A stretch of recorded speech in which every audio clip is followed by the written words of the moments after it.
Bueno, eskerrik asko guztioi, egun hon eta ongi etorriak. Erandio martxan da, martxan gure herriak bere etorkizuna libre eta demokratikoki erabaki dezan. Pausoz pauso egiten da bidea, eta hori da gaur egin duguna, oso ondo. Zaitasun guztiek gainetik aurrera egitea dagokigu eta. Herri bat gara, erabakitzeko eskubidea daukagu, herritarron garaia da. Hiru ideia nagusi, herritar anitzez osatutako mugimendua eta ilusioa nonai. Hori da gure esku dago. Erronka handia,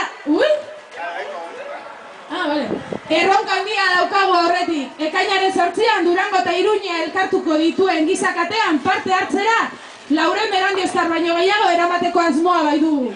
Jadanik 300 baino gehiago proposua hartu dugu. Ekainaren 8an gizakatean egoteko. Arrasate izango da erandioztarron eskuak lotu eta gizakate erraldoian parte hartzeko lekua. 21. kilometroa hain zuzen ere. Datozin hilabeteotan izango dugun lana Arrasaten izango den Erandioko kilometroa kolorez eta indarrez betetzeko diseinua egitea izango da.